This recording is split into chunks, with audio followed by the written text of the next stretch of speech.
Chuck Norris reveals chilling truth about Bruce Lee's death. Bruce Lee didn't just die, he was killed. For decades, the truth has been buried, but Chuck Norris is breaking his silence with explosive revelations. Was it a deadly mix of medications, a heat stroke cover-up, or a sinister plot involving the Triads? Unraveling the shocking secrets and conspiracies surrounding Bruce Lee's untimely death that will make you question everything you know. Stay tuned for the most mind-blowing investigation you've ever seen. In the world of martial arts and cinema, few names shine as brightly as Bruce Lee and Chuck Norris. Their friendship, forged in the crucible of mutual admiration and respect, led to collaborations that became the stuff of legend. Their meeting in the All-American Karate Open Championship in 1967 marked the start of a transformational friendship. Lee's philosophy of Jeet Kune Do, the way of the intercepting fist, resonated deeply with Norris. Together, they honed their skills, pushing each other to new heights of mastery. Lee's openness to innovation, coupled with Norris's expertise in karate, that would leave an indelible mark on martial arts history. Their partnership peaked in the movie released in 1972 titled The Way of the Dragon, a film that displayed not only Lee's directional abilities, but also the undeniable rapport between those two legendary martial artists. The climatic clash in the Coliseum is remembered as one of the greatest fight sequences in cinema history. However, tragedy loomed as Lee passed away at the peak of his career. Norris' insights into Lee's untimely death has sparked debates and theories ranging from heat stroke to the involvement of the Chinese organized crime syndicate known as the Triads. While Norris' explanation aligns with certain findings, Bruce Lee's death still remains shrouded in mystery.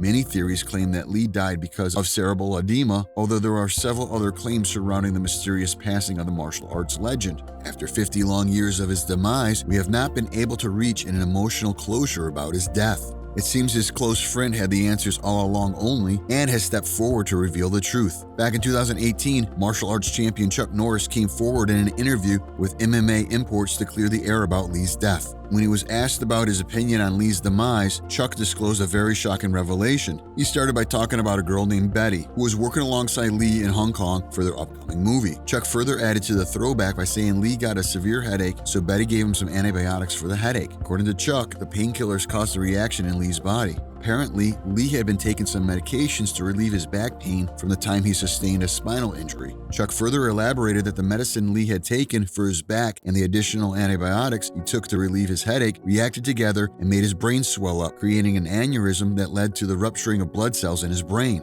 With this shocking revelation, Chuck claims his theory was genuine. He concluded by saying that was what actually happened. Due to the shocking circumstances surrounding Lee's death, experts were so focused on what happened that they failed to consider previous happenings adequately. Several months before the passing of the legendary martial artist, Lee had an operation to remove his sweat glands from his armpit because he thought dank pits looked bad on screen. Consequently, this reduced his body ability to dissipate heat. On May 10th, several weeks before his death, Lee walked into a tiny dubbing room to re-record dialogue for Enter the Dragon. The engineers turned off the air conditioner to avoid its noise, ruining the soundtrack. About 30 minutes into the sauna-like room, Lee fainted and started convulsing. He was rushed to the hospital, where he was promptly diagnosed with cerebral edema and received treatment in the nick of time. Unfortunately, nobody realized his collapse was most likely due to heat stroke, one of the most common killers of young athletic men in the summer months. A common finding in the autopsy of heat stroke victims is cerebral edema. Records at the Hong Kong Observatory revealed that July 20th, 1973, the tragic day of Lee's passing, was the hottest day of the month that year. The oppressive heat was weighing heavily on Lee. At a point, Lee complained of a headache, after which he was offered pain medication, which he took before proceeding to lie down.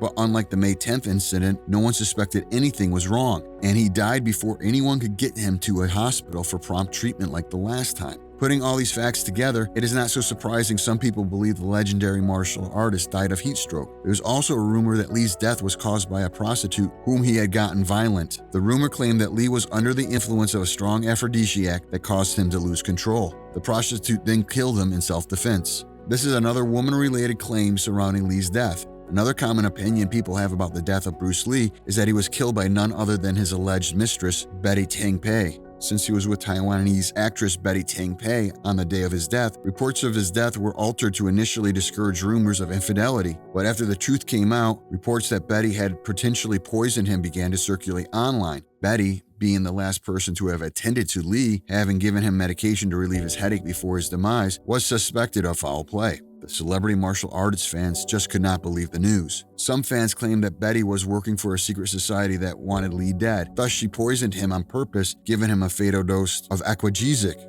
However, no immediate answers as to why a secret society would want Bruce Lee dead presented themselves. Immediately, the news got out that Lee was dead. The tabloids went wild as intrepid reporters started publishing headlines calling a Taiwanese actress out. The China Star ran a double entendre headline that said, "Betty Ting Pei's fragrant chamber killed the dragon." This wild speculation took a turn in the most frightening direction. Students at the Kuala Lumpur demonstrated carrying placards that read, "Betty killed Bruce." After a while, rumors started spreading in Hong Kong that a hit had been taken out on her life. Betty reported receiving death threats from Lee's fans who believed that she had a hand in his untimely passing. Although Betty later admitted that she and Lee shared an intimate relationship during their friendship, she fully denied any wrongdoing in his death. In early August, the unimaginable happened. A bomb threat was called to the police, who discovered a suspicious brown paper package in a public square with the inscription that says, "Betty Ting knows the cause of Bruce Lee's death." The bomb turned out to be a hoax filled only with rubbish, but that was just the beginning. Over the next few weeks, 3 more fake bombs were planted across the city with messages of revenge for Bruce Lee.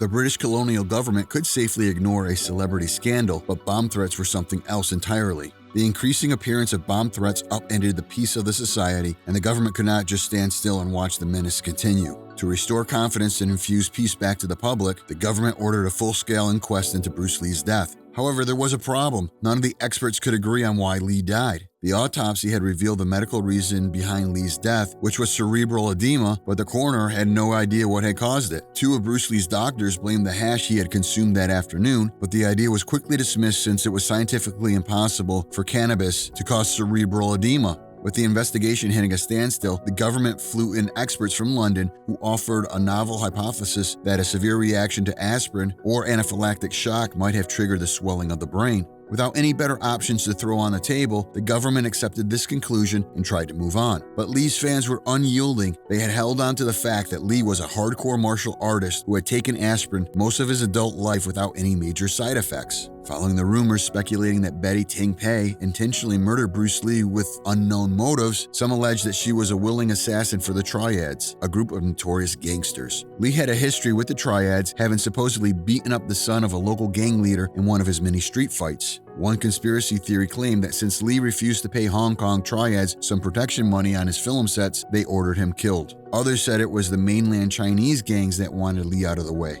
Apparently, Bruce Lee films were threatening the dominance of Mandarin language films. Afraid of their investments, Chinese gangs sought to have Lee killed. Among all the conspiracy theories surrounding the death of Bruce Lee, the theory that holds up the most sway in the story of the Lee family curse. Similar to the Kennedy family curse, the Lee family curse is even more profound. The legend of the Lee family curse came to light 20 years after the famous martial artist's death. The death of Brandon Lee, Bruce Lee's only son, at a young age in a similar manner as his father, further pulled the weight in on the theory. In 1992, Brandon Lee was a star on the rise. The 28-year-old had just landed the biggest role in his career. He was playing Eric Draven in The Crow, a comic book that was adapted into a movie. The movie was about a murdered rock musician who returns from the dead to avenge his and his fiance's murders in a dark, Gotham-themed landscape. The tortured story would have plunged him deep in his career, bringing him to the spotlight, but unfortunately, he was not alive to witness the success and read the reviews. In a freak accident, Brandon was accidentally shot on set during filming with a prop gun. The gun was not even meant to be loaded in the first place, but due to an unexplainable occurrence, a live round was fired into Brandon's abdomen, leading to his untimely demise. As with his father, rumors of a conspiracy swirled even after officials ruled his death an accident. The untimely death of a second Lee further cemented the story of the Lee family curse. Someone dug up the information that Bruce Lee's older brother had also died under mysterious circumstances before Bruce Lee was born. And with that, the rumor of the Lee family curse became a fully fledged mystery. As we unravel the mystery surrounding Bruce Lee's death, the truth seems stranger than fiction. But hold on, because the next video delves into an even darker conspiracy. RFK Jr. unveils shocking new assassination claims that could rewrite history. Click now to uncover the secrets that powerful forces want to keep hidden. Don't miss the revelations that will leave you questioning everything you thought you knew. The truth awaits. Click to continue the journey.